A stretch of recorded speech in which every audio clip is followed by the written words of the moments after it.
The purpose of this record is to show you how to use your imagination to achieve your every desire. Most men are totally unaware of the creative power of imagination and invariably bow before the dictates of facts and accept life on the basis of the world without. But when you discover this creative power within yourself, you will boldly assert the supremacy of imagination and put all things in subjection to it. When the man speaks of God in man, he is totally unaware that this power called God in man is man's imagination. This is the creative power in man. There is nothing under heaven that is not plastic as potter's clay to the touch of the shaping spirit of imagination. Once a man said to me, "You know, Neville, I love to listen to you talk about imagination. But as I do so, I invariably touch the chair with my fingers and push my feet into the rug, just to keep my sense of the reality and the profundity of things." Well, undoubtedly he is still touching the chair with his fingers and pushing his feet into the rug. But now let me tell you another one who didn't touch with her fingers and didn't push that foot of hers onto the board of the streetcar. It's the story of a young girl, just turned 17. It was Christmas Eve, and she is sad of heart. For that year, she had lost her father in an accident, and she's returning home to what seemed to be an empty house. She was untrained to do anything, so got herself a job as a waitress. This night is quite late, Christmas Eve. It's raining. The car is full of laughing boys and girls home for their Christmas vacation. And she couldn't conceal the tears. Luckily for her, as I said, it was raining. So she stuck her face into the heavens to mingle her tears with the rain. And then, holding the rail of the streetcar, this is what she did. She said, "This is not rain, but this is spray from the ocean. And this is not the salt of tears that I taste, but this is the salt of the sea in the wind. And this is not San Diego. This is a ship, and I'm coming into the Bay of Samoa." And there she felt the reality of all that she had imagined. Then came the end of the journey, and all are out.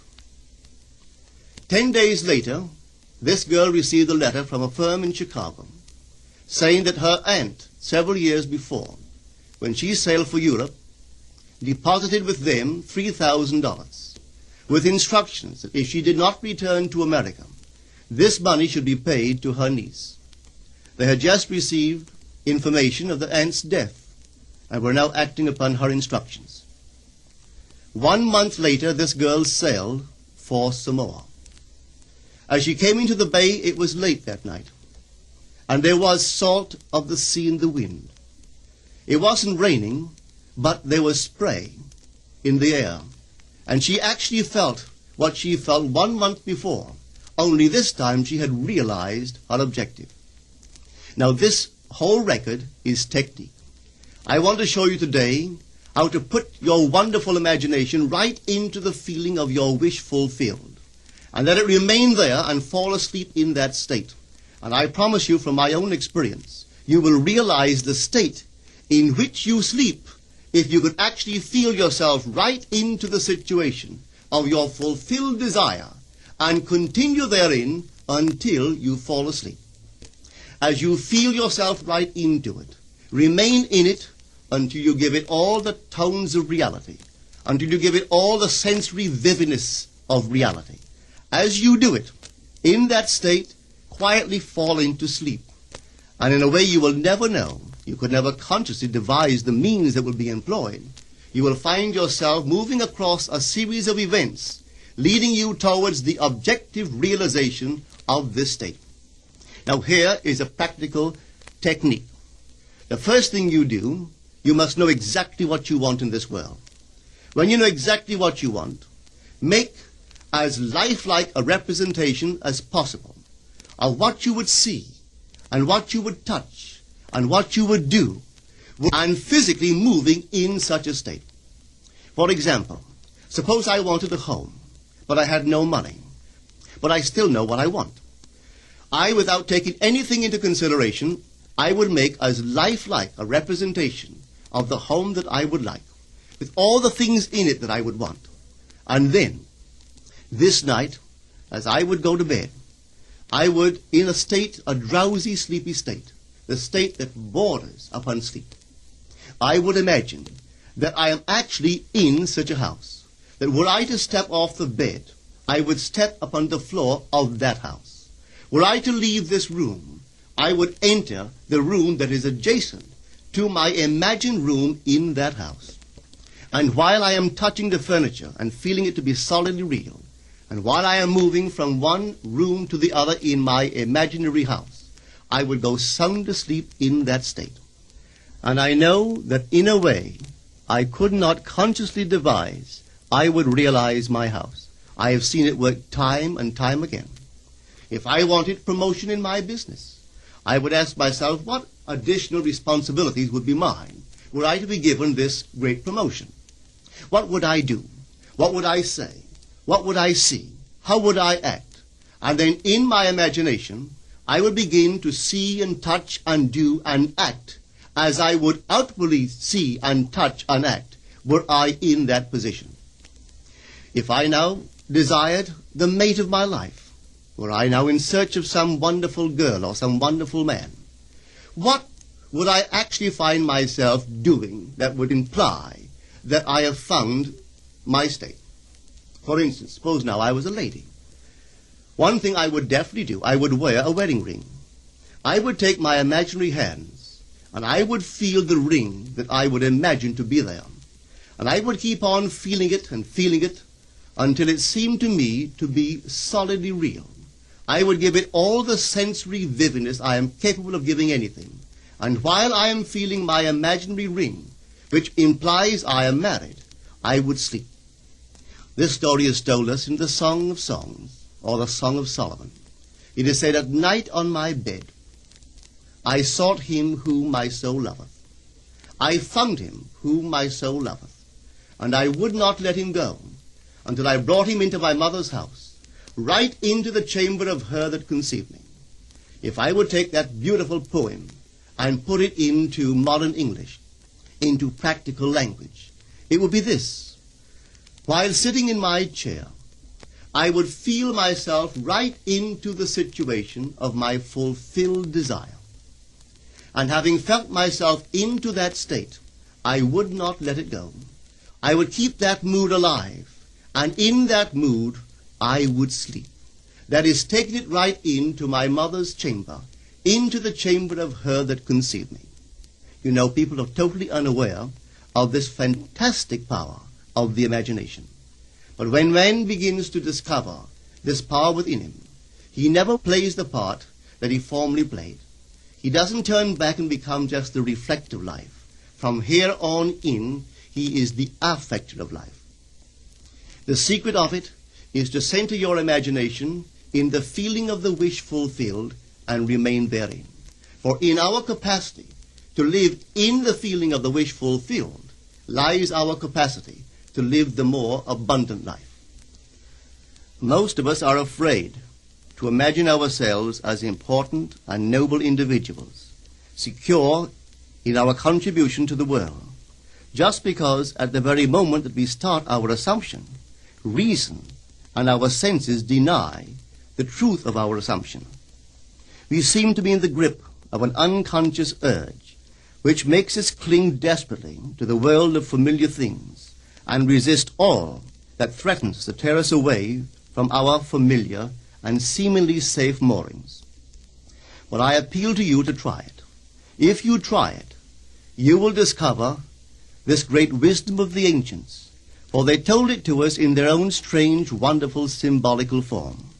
But unfortunately, you and I misinterpreted their stories and took it for history when they intended it as instruction to simply achieve our every objective.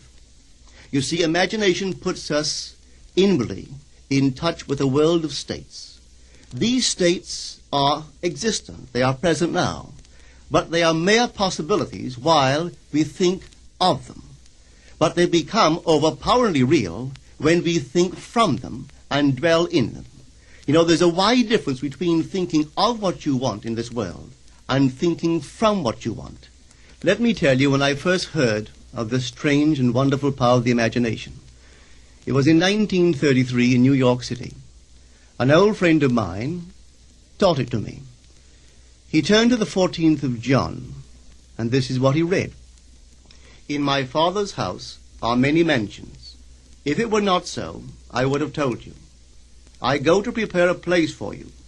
And if I go and prepare a place for you, I will come again and receive you unto myself, that where I am, there ye may be also. He explained to me that this central character of the Gospels was human imagination. That mansion was not a place in some heavenly house, but simply my desire. If I would make a living representation of the state desired, and then enter that state and abide in that state, I would realize it. At the time, I wanted to make a trip to the island of Barbados in the West Indies, but I had no money. He explained to me that if I would that night, as I slept in New York City, assume that I was sleeping in my earthly father's house in Barbados, and go sound asleep in that state, that I would realize my trip. Well, I took him at his word and tried it.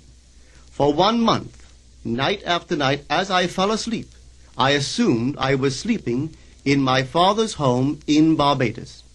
At the end of my month, an invitation from my family came, inviting me to spend the winter in Barbados. I sailed for Barbados the early part of December of that year. From then on, I knew I had found this Savior in myself. The old man told me that it would never fail. Even after it happened, I could hardly believe that it would not have happened anyway. That's how strange this whole thing is. On reflection, it happens so naturally. You begin to feel or to tell yourself, well, it would have happened anyway. And you quickly recover from this wonderful experience of yours. It never failed me if I would give the mood, the imagined mood, sensory vividness. I could tell you unnumbered case histories to show you how it works. But in essence, it's simple. You simply know what you want. When you know what you want, you're thinking of it. That is not enough. You must now begin to think from it. Well, how could I think from it? I am sitting here, and I desire to be elsewhere. How could I, while sitting here physically, put myself in imagination at a point in space removed from this room and make that real to me? Quite easily. My imagination puts me in touch inwardly with that state. I imagine that I am actually where I desire to be. Now, can I tell that I am there? There is only one way to prove that I am there. For what a man sees when he describes his world is as he describes it relative to himself. So what the world looks like depends entirely upon where I stand when I make my observation. So if, as I describe my world, it is related to that point in space I imagine that I am occupying, then I must be there. I am not there physically, no, but I am there in my imagination, and my imagination is my real self. And where I go in imagination and make it real, there I shall go in the flesh also. When in that state I fall asleep, it is done. I have never seen it fail. So this is the simple technique on how to use your imagination to realize your every objective. Here is a very healthy and productive exercise for the imagination. Something that you should do daily. Daily relive the day as you wish you had lived it, revising the scenes to make them conform to your ideals. For instance, suppose the day's mail brought disappointing news. Revise the letter. Mentally rewrite it and make it conform to the news you wish you had received. Or suppose you didn't get the letter you wish you had received. Write yourself the letter and imagine that you received such a letter. Let me tell you a story that took place in New York not very long ago. In my audience sat this lady who had heard me numberless times. And I was telling the story of revision. that man, not knowing the power of imagination, he goes to sleep at the end of his day, tired and exhausted, accepting as final all the events of the day. And I was trying to show that man should, at that moment, before he sleeps, he should rewrite the entire day and make it conform to the day he wished he had experienced. Here is the way a lady wisely used this law of revision. It appears that 2 years ago she was ordered out of her daughter-in-law's home. For 2 years there was no correspondence. She had sent her grandson at least 24 presents in that interval, but not one was ever acknowledged. Having heard the story of revision, this is what she did. As she retired at night, she mentally constructed 2 letters. One she imagined coming from her grandson, and the other from her daughter-in-law. In these letters they expressed deep affection for, and wondered why she had not called to see them. This she did for 7 consecutive nights, holding in her imaginary hand the letter she imagined she had received, and reading these letters over and over until it aroused within her the satisfaction of having heard. Then she slept. On the 8th day, she received a letter from her daughter-in-law. On the inside there were 2 letters, one from her grandson and one from the daughter-in-law. They practically duplicated the imaginary letters that this grandmother had written to herself 8 days before. This art of revision can be used in any department of your life. Take the matter of health. Suppose you were ill. Bring before your mind's eye the image of a friend. Put upon that face an expression which implies that he or she sees in you that which you want the whole world to see. Just imagine he is saying to you that he has never seen you look better, and you reply, I have never felt better. Suppose your foot was injured. Then do this. Construct mentally a drama which implies that you are walking, that you're doing all the things that you would do if the foot was normal, and do it over and over and over until it takes on the tones of reality. Whenever you do in your imagination that which you would like to do in the outer world, that you will do in the outer world. The one requisite is to arouse your attention in a way and to such intensity that you become wholly absorbed in the revised action. You will experience an expansion and refinement of the senses by this imaginative exercise, and eventually achieve vision in the inner world. The abundant life promised us is ours to enjoy now, but not until we have the sense of the Creator as our imagination can we experience it. Persistent imagination, centered in the feeling of the wish fulfilled, is the secret of all successful operations. This alone is the means of fulfilling the intention. Every stage of man's progress is made by the conscious, voluntary exercise of the imagination. Then you will understand why all poets have stressed the importance of controlled, vivid imagination. Listen to this one by the great William Blake. In your own bosom you bear your heaven and earth, and all you behold, though it appears without, it is within, in your imagination, of which this world of mortality is but a shadow. Try it, and you too will prove that your imagination is the Creator.